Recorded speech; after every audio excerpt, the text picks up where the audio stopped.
Dr. Jennie Ritchie, we are certainly glad you could join us today.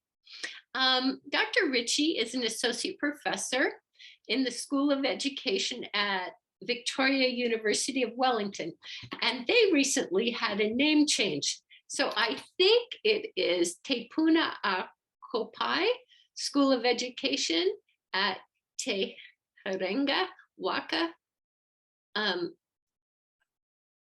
Victoria University of Wellington. And maybe you can just tell us in your presentation a little bit about this name change and how significant it is for all of you. So Dr. Ritchie, her research and publications focus on social and cultural and ecological justice within early childhood education. She also researches pedagogies that affirm and support children's cultural, spiritual, and emotional well-being and their citizenship enactment. And most importantly, and most interestingly, she applies the Maori conceptualization to enhance pedagogies that protect and care for our planet. And Jennie, this is just so wonderful because we hear so much about the importance of using Indigenous perspectives in education, but we lack good examples. You are bringing to us today what it looks like and how to do it. You're bringing us what we lack, which I really appreciate. Many of us have crossed paths with Jennie at conferences before, especially through the International Network of Teacher Education Institutions. I remember that in 2010 in Paris, you gave a wonderful talk on early childhood education, and I learned how important caring is in the early childhood education curriculum. So for those of you who have not crossed paths with Dr. Ritchie, she has a really solid publication records. And in the announcement of this live conversation, there are links to a couple of her publications. And I highly recommend that you just take a look at them. She has also prepared a wonderful thematic unit for us. So if you haven't been on Course Networking platform yet to look at it, I suggest you do that. I know that personally, I learned a lot about it, including of New Zealand's history. So Jennie, thank you so much for joining us. Thank you, Rosalind, and welcome everybody. And I'm really happy that you have found time in your busy lives to be here right now, no matter what time and no matter where you are. So I'm going to, oh, it says host disabled participant screen sharing. Could someone enable it, please? I have to go back to this time. Okay. So my title is about early years sustainability pedagogies in Aotearoa. Aotearoa is the Māori or a Māori name for New Zealand. New Zealand is a colonizer name, actually. It's not really connected to our country at all. And the subtitle, Establishing Dispositions of Caring for Ourselves, Others, and the Environment. And Rosalind asked me to explain Te Herenga Waka, Victoria University of Wellington. Until a year or two ago, we were just Victoria University of Wellington, and our Vice-Chancellor decided that there were too many Victoria universities. We were being confused with the Victoria University of Melbourne. There's one in British Columbia, Canada, and I think there's also one maybe in South Africa. So there were so many Victoria universities that he didn't feel like it was helping our profile. And so the suggestion was made that we use the name of our marae. So a marae is a Māori sort of meeting place village that's has a particular sort of structure. A traditional meeting house has special carvings on the front of it and so forth. And we have a beautiful marae at our university. And the name of the marae at our university is Te Herenga Waka. And the literal meaning of Te Herenga Waka, a waka is a canoe, And te herenga is the place where te here, heading is tying together, tying up. So it's a place where the waka or the canoes were drawn up and tied onto trees or whatever to keep them safe and stable. So it's a kind of hitching post for canoes. And that has been the name of our marae at our university for many years, probably about 30 years. And so it was suggested that the name of the marae also be applied to be the first part of the name of our university, and hence Te Herenga Waka Victoria University of Wellington is our new name. So I just wanted to give you a very brief overview to explain where we're heading with this presentation. I need to start with a little bit about the context of colonization in Aotearoa. I want to sort of provide a bit of a critique of how the Euro-Western paradigms and hierarchies have positioned Indigenous people, women, children, and the environment as subjects of exploitation. And then I'm going to move on to challenge this positioning by focusing on young children as citizens in the now, as opposed to being merely citizens in waiting. I'm going to briefly mention Te Whāriki, our early childhood curriculum in Aotearoa. And within this curriculum, we now have this expectation that young children learn to be kaitiaki, and kaitiakitanga is to actively care for the environment. And so to be a kaitiaki is to be a person who actively cares for the environment. And then I'm going to talk a little bit about young children's social sustainability and mention a project that we completed a couple of years ago where we reframed children's citizenship or civic action as community building, young children building communities within their early childhood education settings. And I'll end with a few challenges for us to consider. So views of children are culturally defined. Wherever people are, they have different views of how we should be raising children and how we should be engaging with children and how we should be educating children. And in Aotearoa, traditionally for Māori, our Indigenous people of this land, children were not sort of seen as second-class citizens at all. They were seen as equals, and children would accompany older family members to important meetings, and children's views would be considered and not disregarded.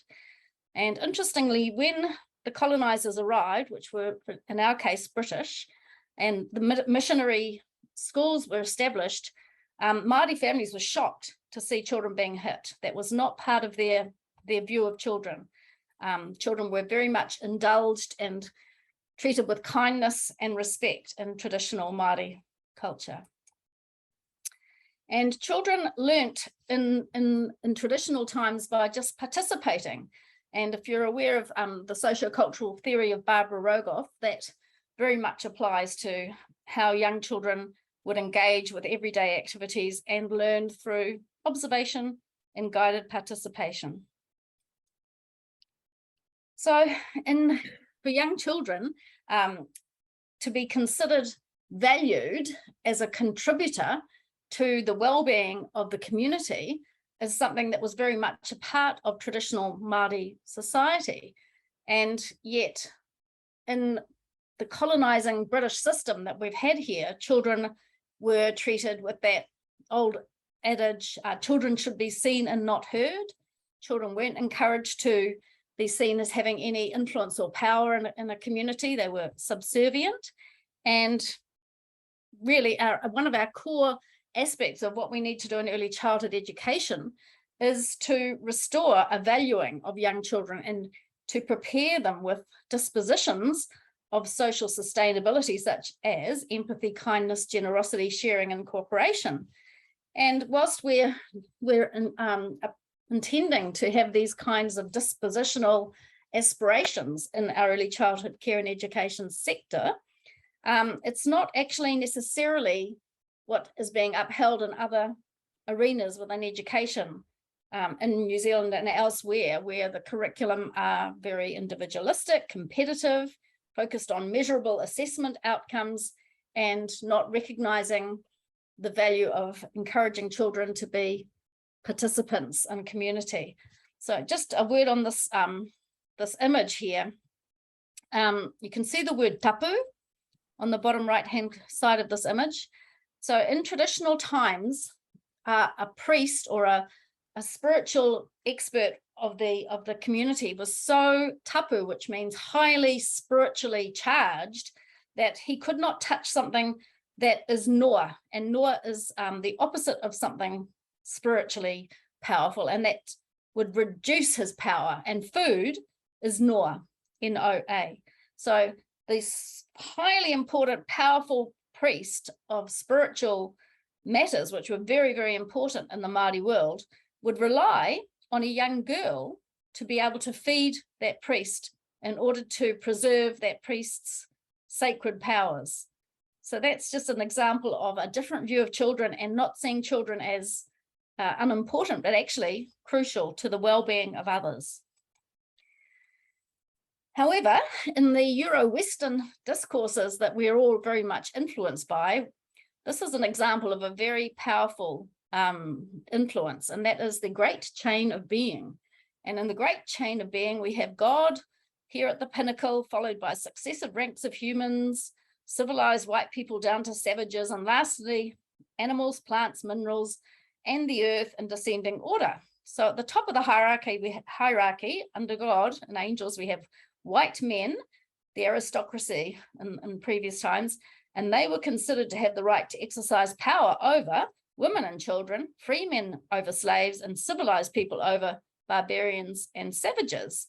And animals and the environment were at the very bottom of this hierarchy and just considered a resource to be exploited. And another aspect of the history of New Zealand is that we were through these kind of doctrines of the great chain of being and the doctrine of discovery, Māori people were very much pushed aside. So the doctrine of discovery justified the colonial appropriation of indigenous lands and provided a framework for the Christian explorers to lay claim to various territories previously uninhabited by Christians, and they would claim them for their king or queen. And this was a sort of competitive exercise amongst a lot of various imperial powers in Europe. And non-Christians on discovered lands were not considered to be human, and therefore the land was considered to be empty or terra nullius. And so whole continents like Australia were claimed for Britain on the grounds of terra nullius, despite the fact that there were people living there. So recently, in 2012, United Nations has been challenged to repudiate this doctrine of discovery, finally and officially dismiss it as a damaging doctrine that has caused a lot of grief to Indigenous peoples. Another doctrine that needs to be debunked is this notion of that there are different races, and that there are some races that are superior to other races. And if you explore the literature about race, you would probably not want to use that word anymore, because it's actually a racist it's a racist construction, a social construction that has been used to define and separate people for millennia, but it's not actually grounded in any good science at all.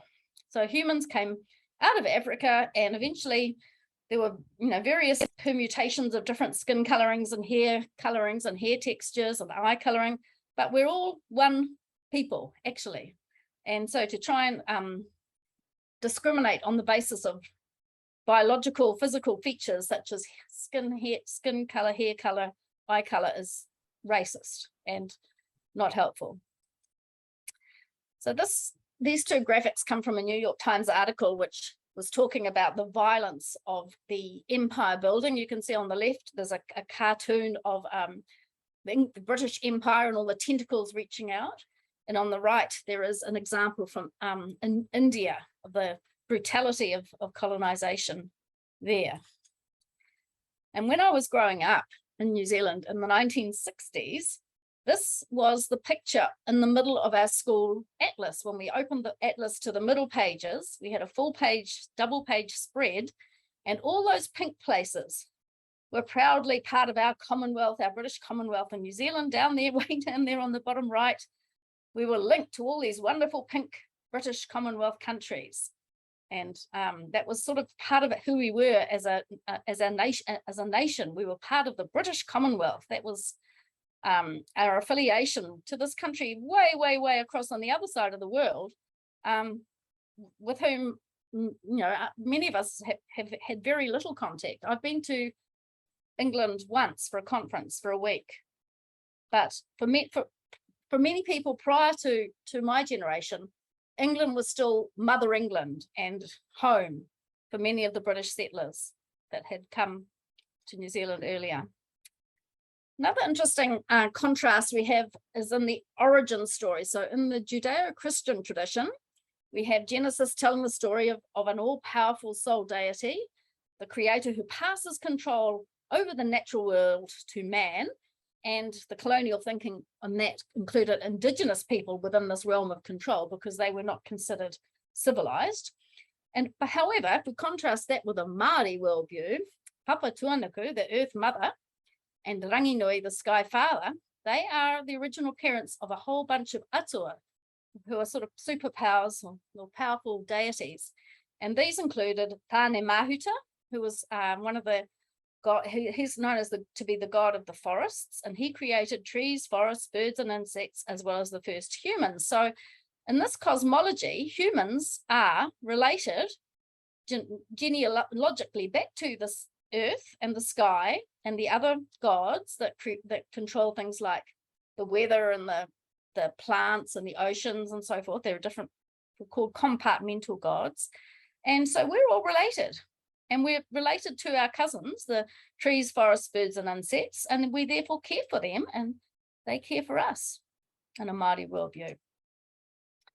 So if we want to take this idea of colonization into the arena of early childhood education, we can challenge the similar Euro-Western dominant discourses which apply racist, sexist, and childist binaries and hierarchies.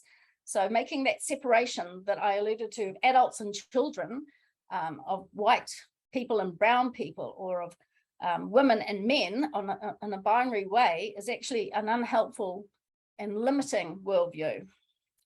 And we can also apply this to indigenizing a curriculum. So instead of having token little bits and pieces of whatever, in our case, some Māori bits and pieces of Māori language, counting and up to 10 in the Māori language or whatever, very token things, we can actually ensure that Indigenous values, spiritual beliefs, cultural practices, and knowledges underpin and are visible throughout the curriculum. And we can also challenge attitudes that disregard and underestimate young children. Instead, we're going to view young children as capable and competent and rights holders and citizens.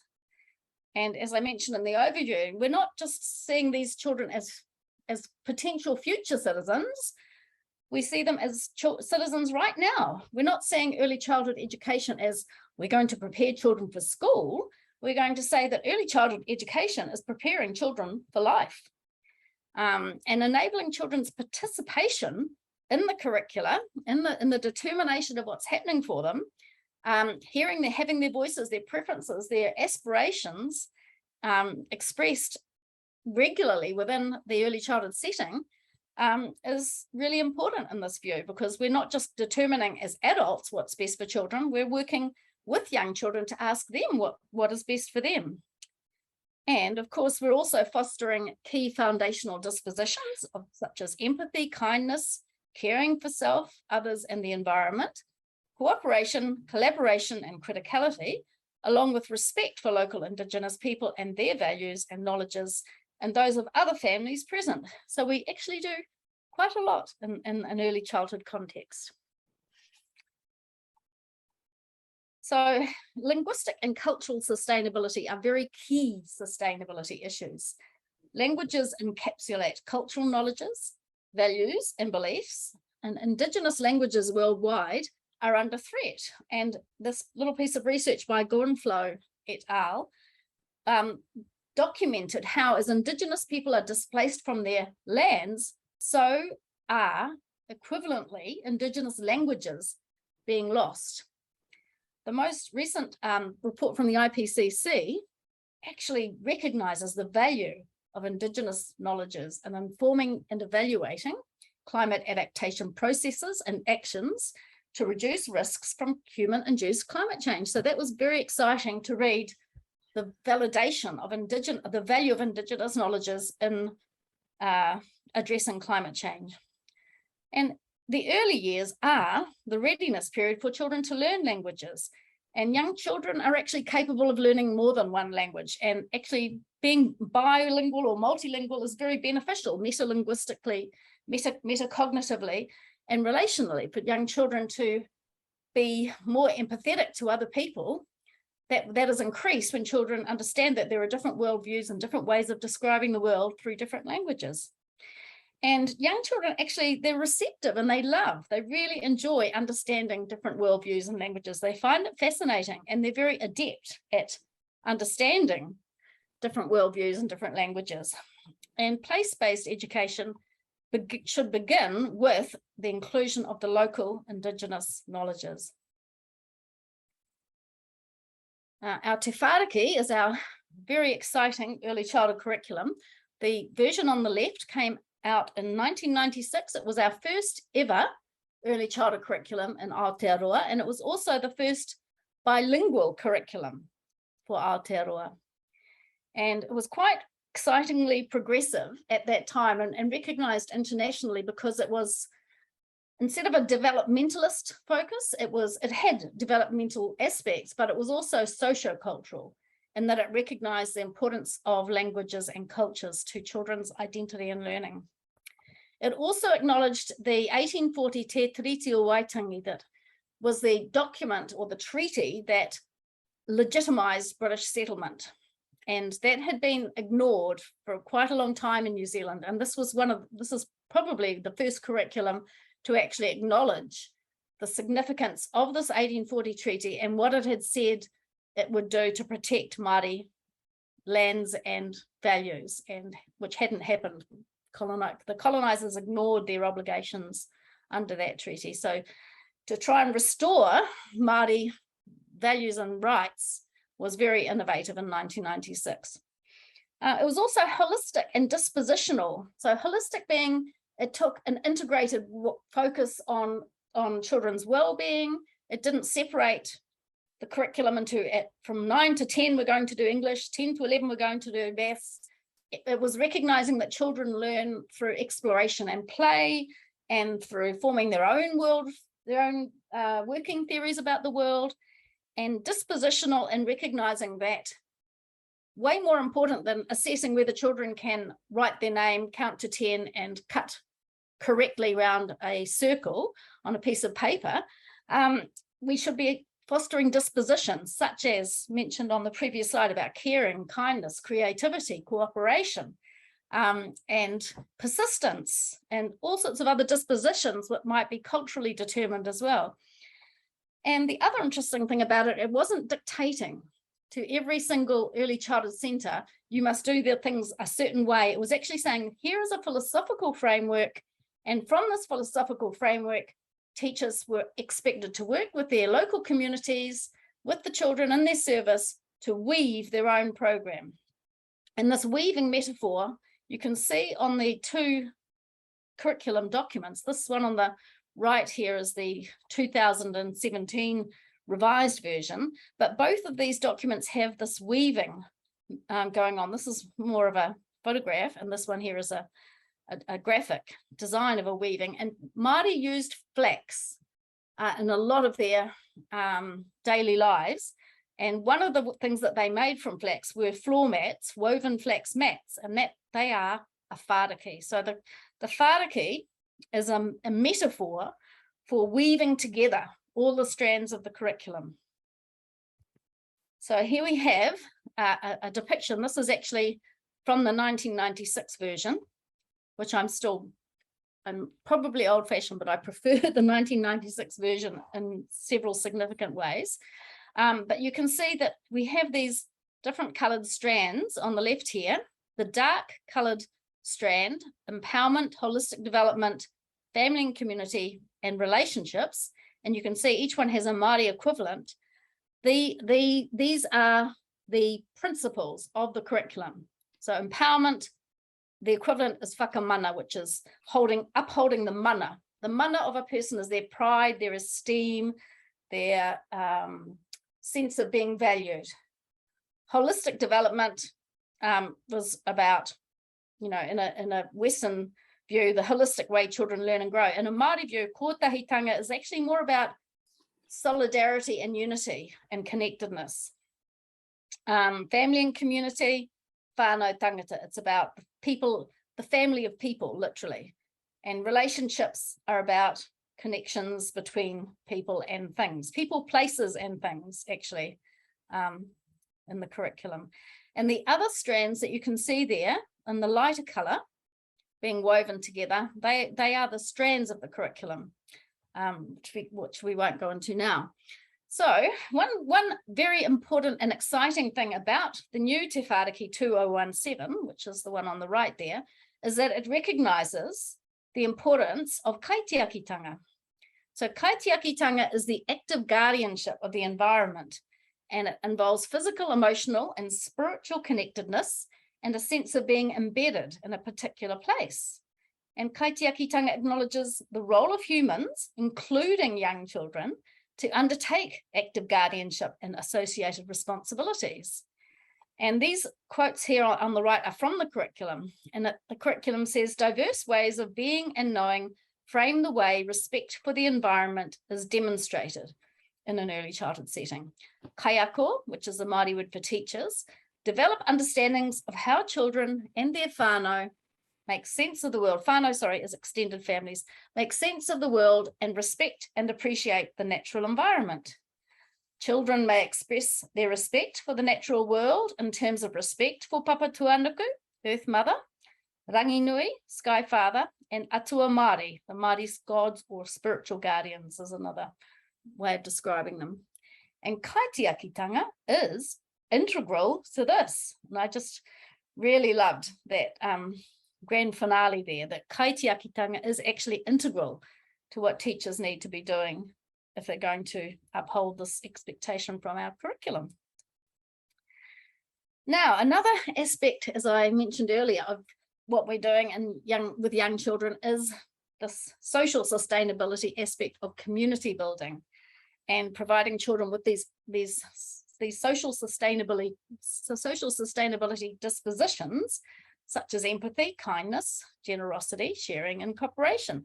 And again, these may be challenging what some people view as important in an education which focuses on an individualistic, competitive, with measurable outcomes as the key focus. But this is not the key focus of our early childhood curriculum in Aotearoa.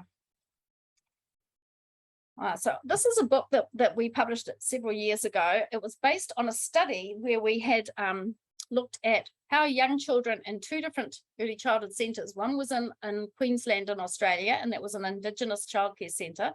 And the other one was a kindergarten here in Wellington.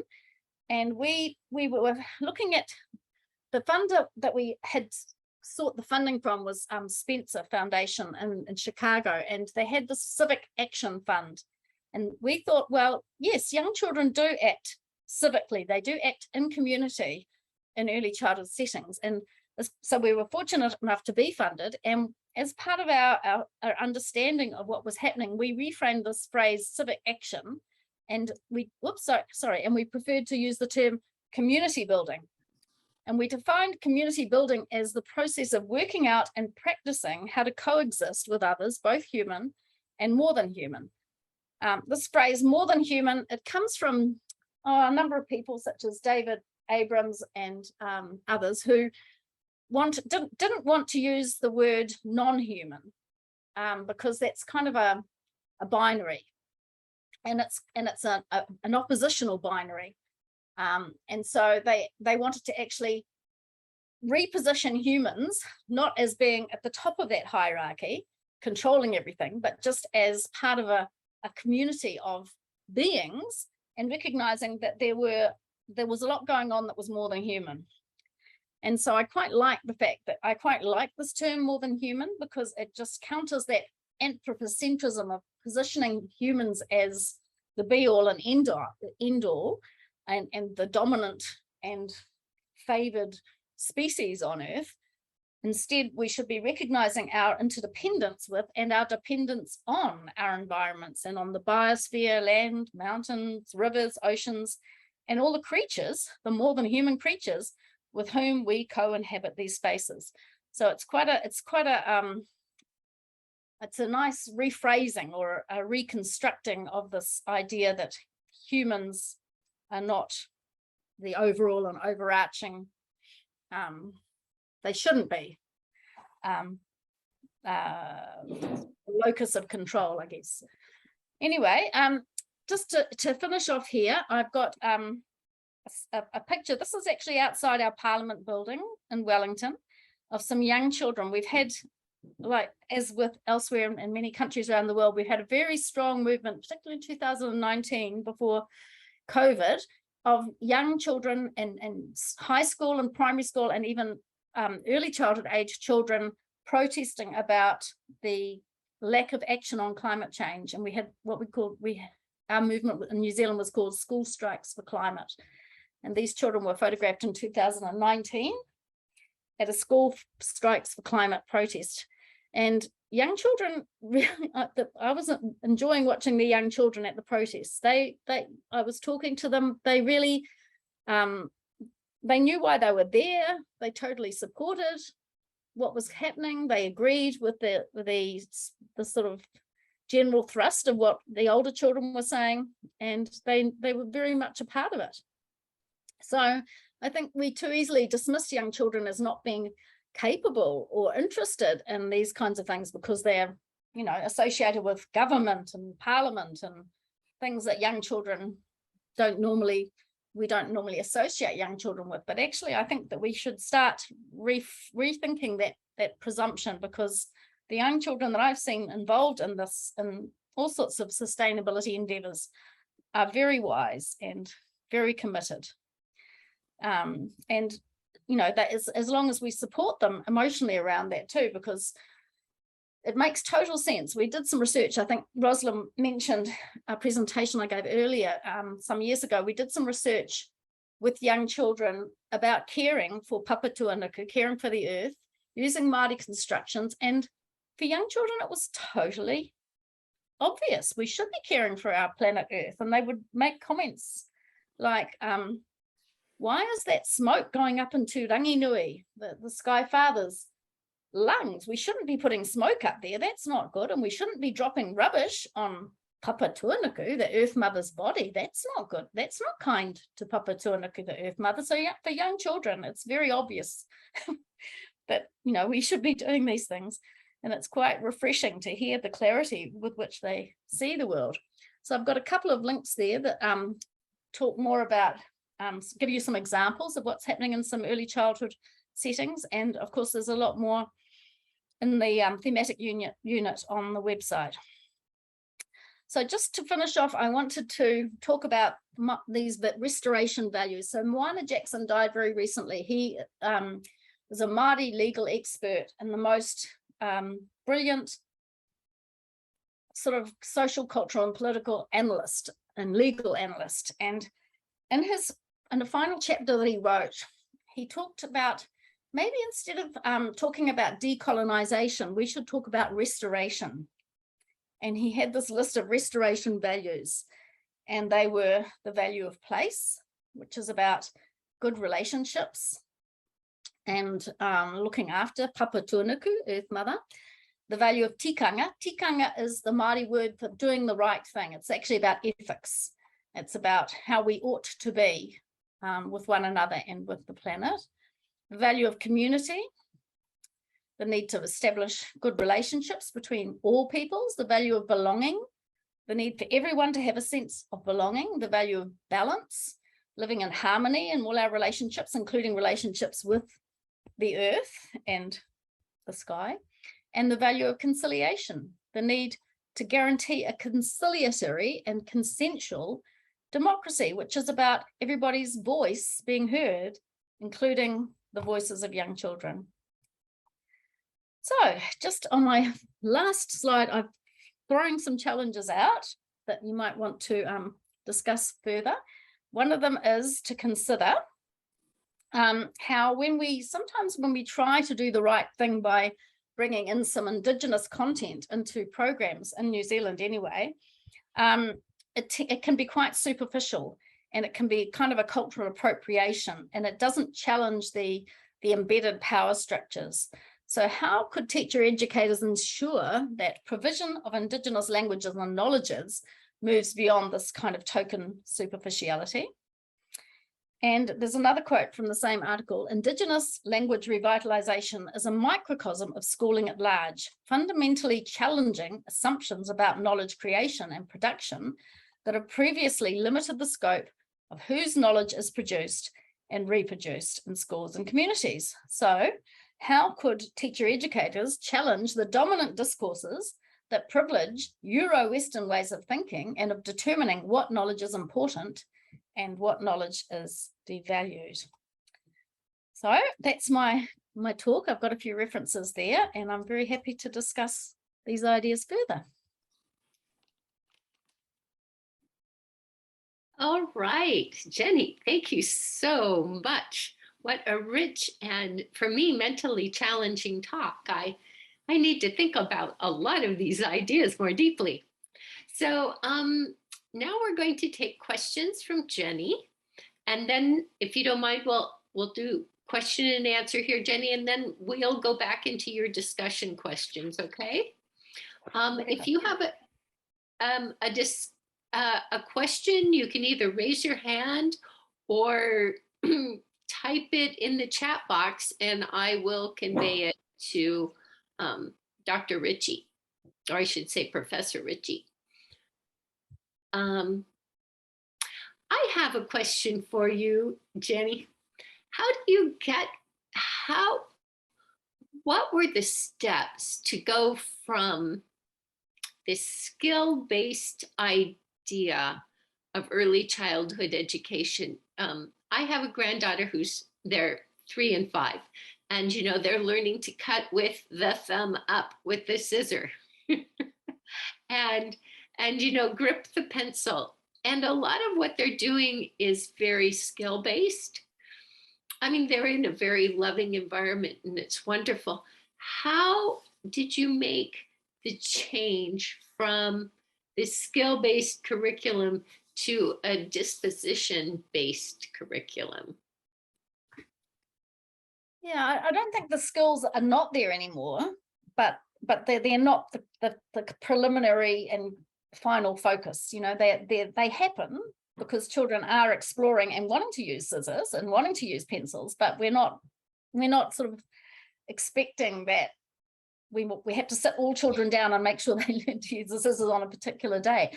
Because New Zealand has in early childhood education in particular, we have a very progressive history. We actually had, back in the 1930s, would you believe, we had members of the New Education Fellowship or New Education Foundation. It has 2 names, which was a loose group of educators who were based around, very much inspired by John Dewey. There were people like Maria Montessori, Susan Isaacs, who was a psychiatrist that really valued children having opportunities to play and express their emotions through play, and a whole bunch of other influences came to New Zealand in the 1930s. We actually had our schools shut down for a whole week by our Department of Education for a conference where all the teachers in New Zealand and these were primary school teachers at the time, were expected to come down here to Wellington and listen to these people talking about these progressive new education ideas. So that's a history of being quite progressive. It hasn't sustained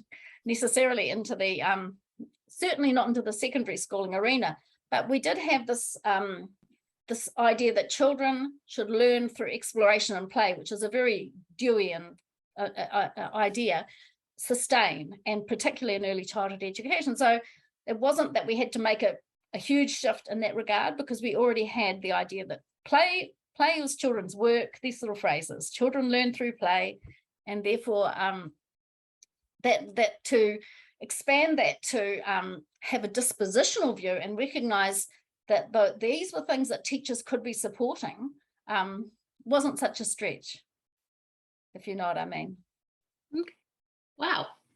Nice. Okay, do I see any other questions in the chat box? Or hands? Stefan.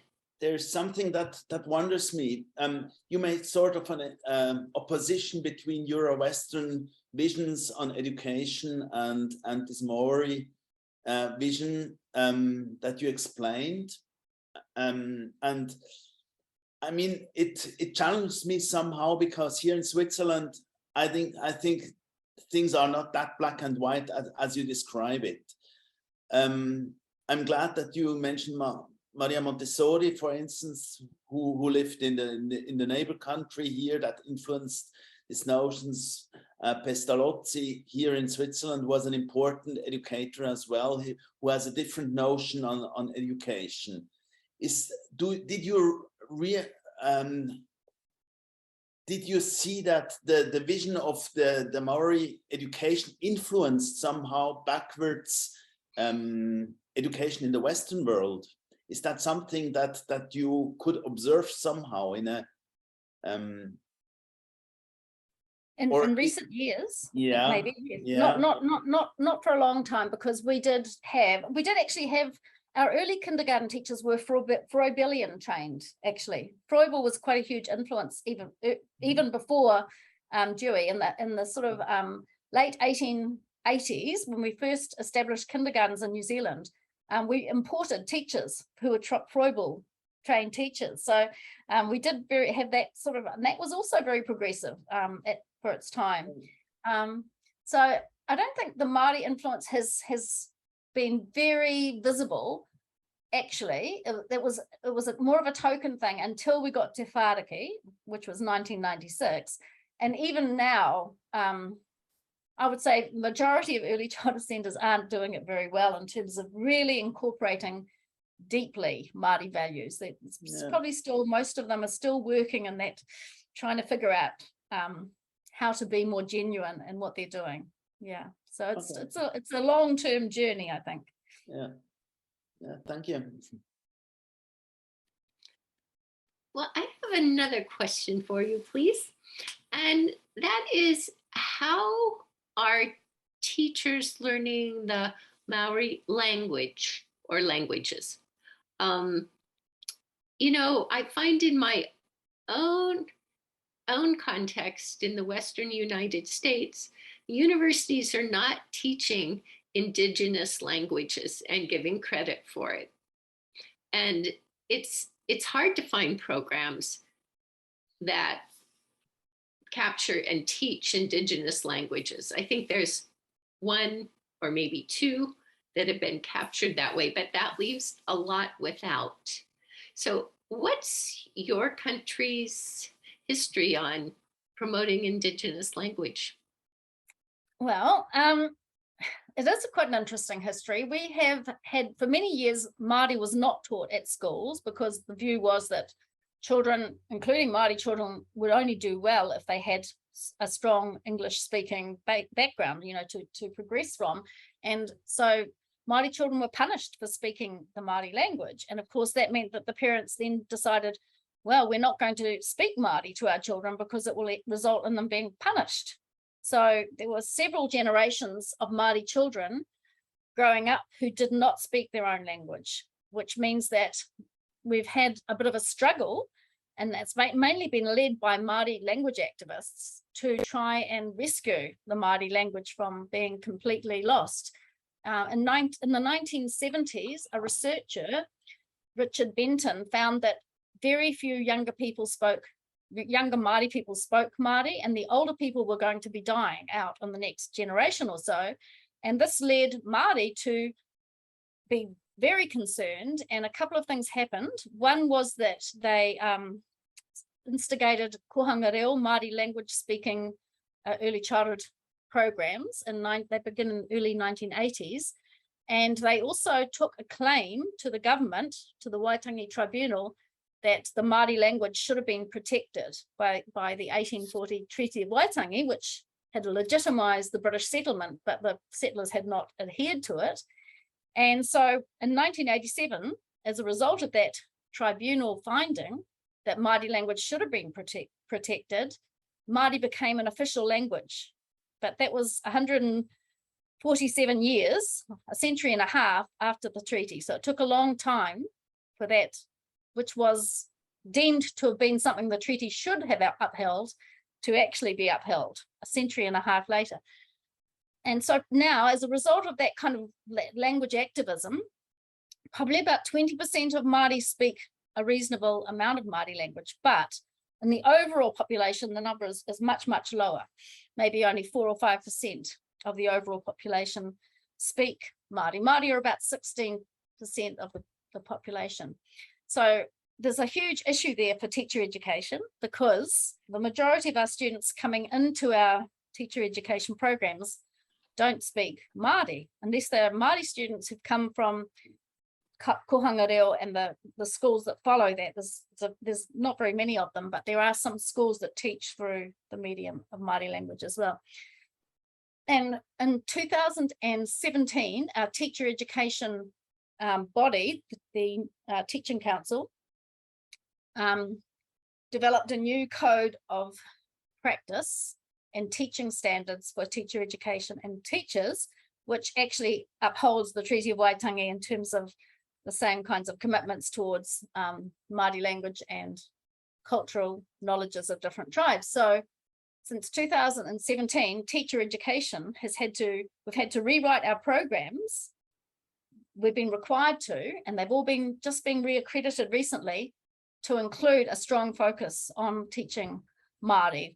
And so that's actually quite an interesting challenge for many of my colleagues in the teacher education sector who don't speak Māori and expected to, to be modelling, as good teacher educators, we should be modelling the kinds of teaching that we want our students to adopt. So it's a bit of a challenge right now.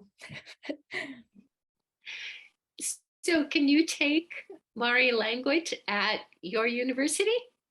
Oh yes, we've had Māori language available in universities probably since, I'm going to say, depending on which university, 1970s onwards. Okay. There was a claim made that when Māori activists tried to get Māori into the universities, the claim was made, well, there's no Māori literature, so how could we teach it? And so some of the Māori scholars produced this amazing body of Māori oratory and poetry and all this stuff and said, actually, here it is. So they had to kind of start it. So I taught Māori language at university when I was doing my kindergarten teaching training in 1980-81. So it's been around for a while, and I think it's probably thriving in the universities in the sense that I think there's a sea change amongst younger people in New Zealand who aren't so burdened by the sort of racist baggage of our older generations. And I think there's just much more openness and receptivity, and actually we have a lot of amazing Māori musicians and a lot of amazing Māori sports people. So actually it's quite cool to be Māori these days. So I think there's a bit of a change going on. Thank you.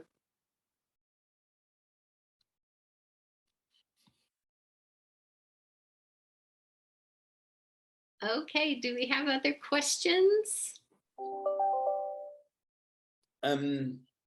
What challenged me a bit was this slide on foster climate and community activism that you showed us as one of the last slides.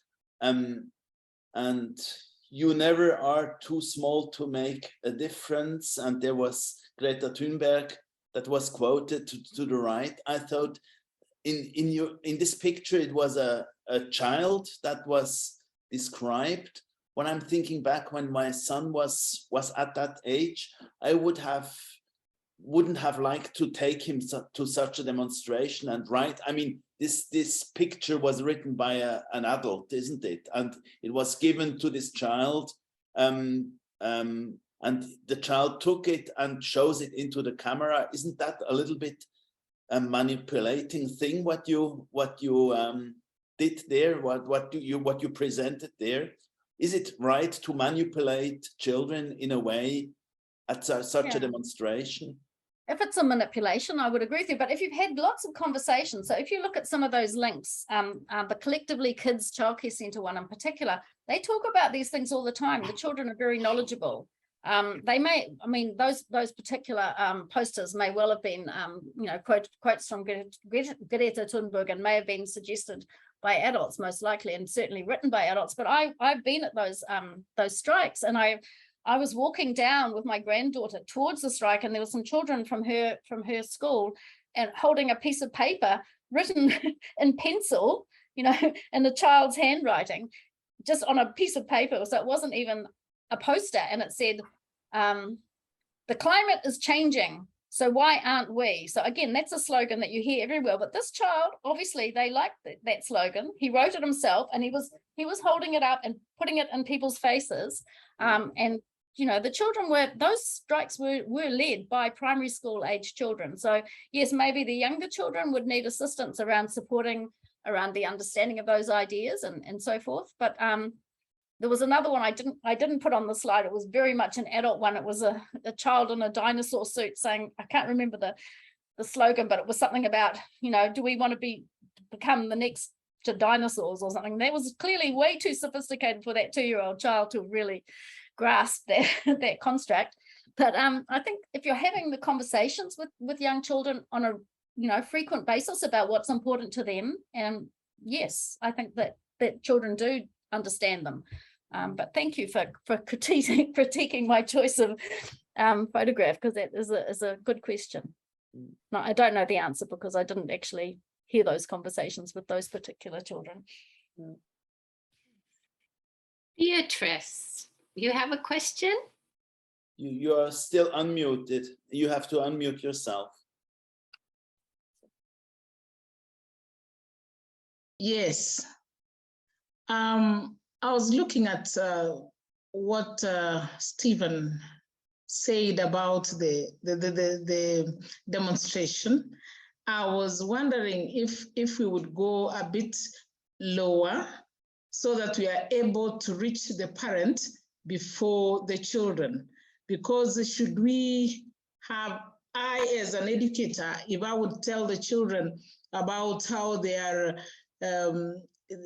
they have that problem that they are demonstrating, I wish we could go further or lower so that we are able to teach the parents on how to have their children having empathy, kindness, generosity, sharing, and cooperation, rather than thinking that there should be some competition, measurable assessment, the way Jennie said, so that it grows from the home. Reaching the school now, they are able to have that, so that we can train people even before they deliver these children. Although at the early childhood years, the windows of opportunities open, but I wish this mother who is expectant and the child grows as soon as from conception, so that thing goes into the parent, and then the parent is able to bring children to school who are already having empathy, kindness, so that we are not able to have the children, us as educators, trying to have children have that when they see a lot of problems at home. I wish we could have a research on the kind of family that they come from and the kind of life that they start from the beginning, because children come to school not as empty slates, they already have something from home. So it's about time that we think of going back to this person who wants to get a child. Thank you. Thank you, Beatrice. I actually agree fully with you. And part of the early childhood curriculum here is to involve families and communities in those kinds of discussions. And I think that's what actually attracted me into the sector of early childhood, was the fact that you're actually working with multiple generations. You might even have the grandmothers that come into the early childhood setting, you have aunties, you have the children, you have the parents. So in terms of sort of activism around social, cultural, ecological justice, you are having those conversations across the generations, and you're also bringing in the knowledge from the grandmothers and the grandfathers and the aunties and so forth. So it's actually ideally happening, what you're saying is happening. And I really think that is a very important thing that early childhood can be for families, is that place, that community space.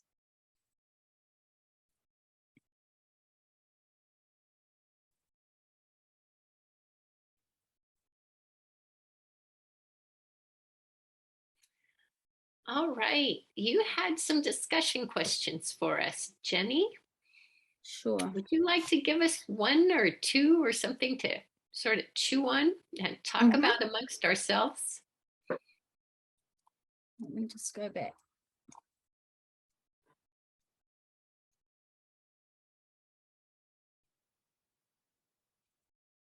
Okay, so if we're attempting to include Indigenous languages of our locality and the knowledges, I think we've kind of discussed this a little bit already. You know, how can we as teacher educators equip our future teachers to be committed to doing that in a genuine way, not just a very superficial way? That was the first question. And the second one was, how can we, challenge the dominant discourses that are quite often devaluing the knowledges of other ways of being and knowing and doing and so forth. Those were my challenges.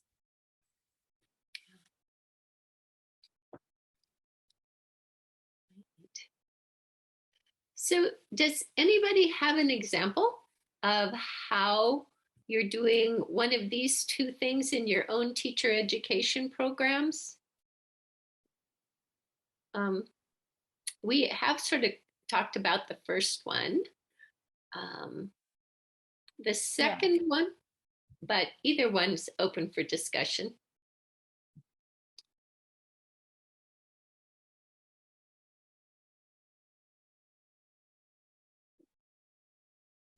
As I mentioned before, the second questions, it's rather difficult for me to think about it, because I'm sitting in the middle of this Euro-Western context.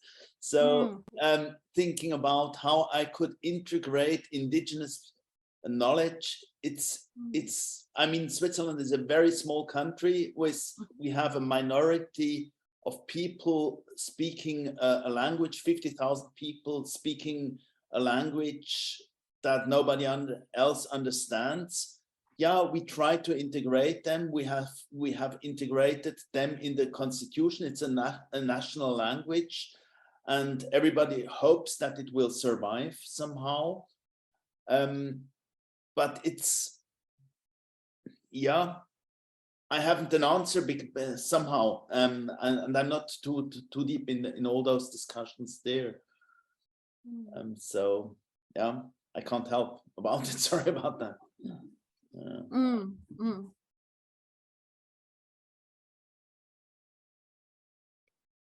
So this idea of the privilege of Euro-Western ways of thinking, and I think that comes through when you start looking at globalization and even the export and import of pop culture and where it's coming from.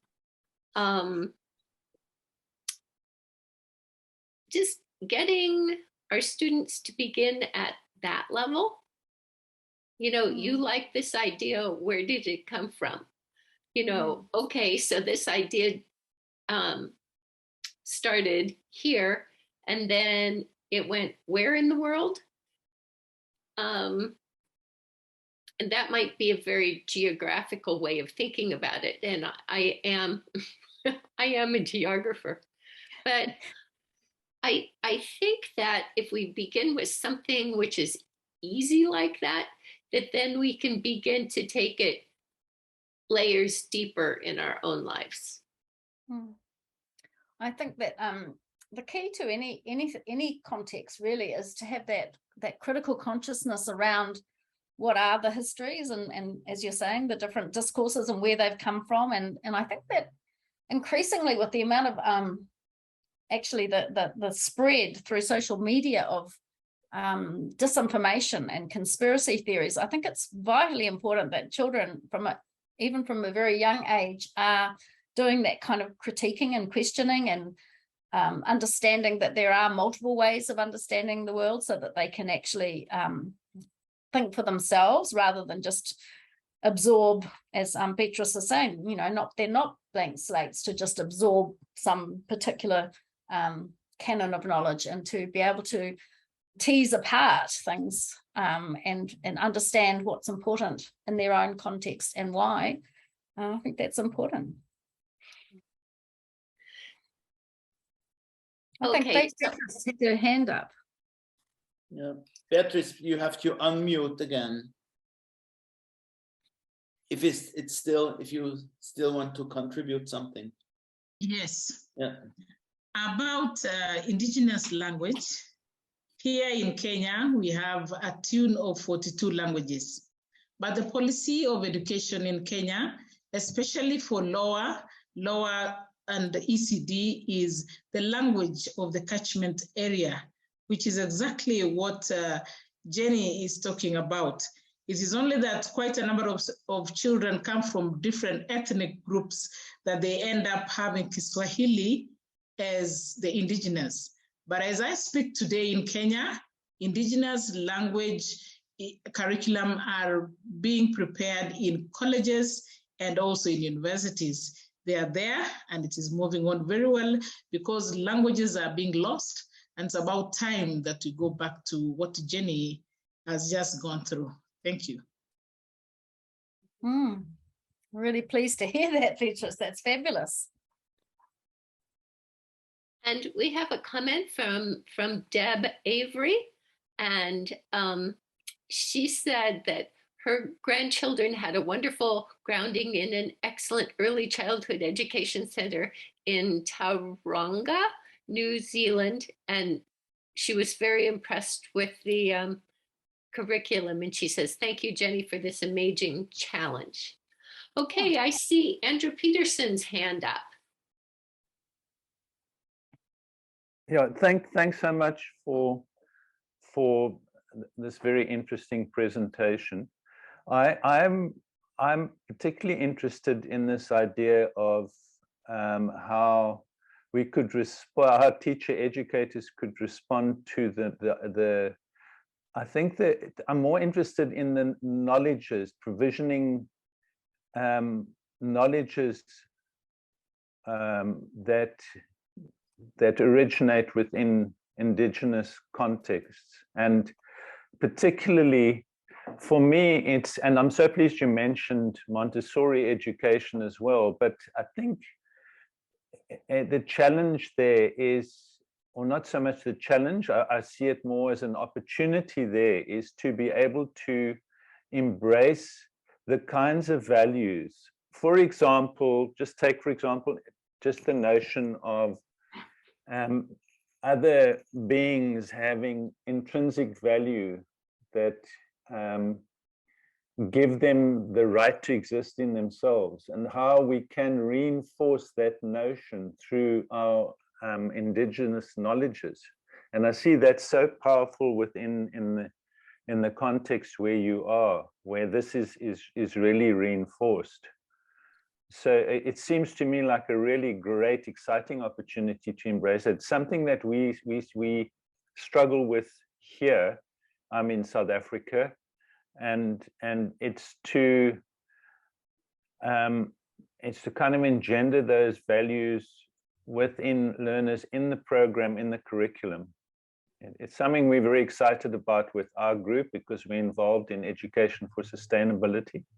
As we talk about this notion of transformative environmental learning and looking at ways in which we can use language and other processes to bring about that kind of learning. So that to me is very exciting. And maybe you'd like to talk a little bit more about that. So the provisioning of knowledges to make them more relevant. Yeah, well, as I was saying, in terms of that previous research project, when teachers, they were actually initially, some of them were struggling to understand how they could bring Māori knowledges to the fore, and with the topic of it, the research focus of caring for ourselves, others, and the environment.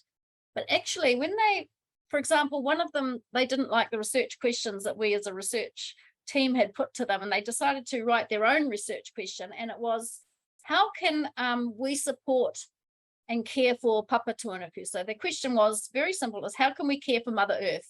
And that just made so much sense. And when they brought in a Māori elder who was available to provide support to that kindergarten, and having local people, local Indigenous people, particularly elders, to come into the learning site, in this case an early childhood, a kindergarten in Dunedin in the South Island, he was able to provide them with local stories that provided a lot of context for caring for Papa Tuanuku, songs, and the children were actually captivated by the Māori creation story that he shared with them, which they could really relate to, because it involved how the originally the Earth Mother and Father were very tightly bound together, and all the children were in the darkness, and until Tāne Mahuta, the one I mentioned previously, he was able to push them apart and create light for everybody to live in that, and create humans and all the plants and animals that were all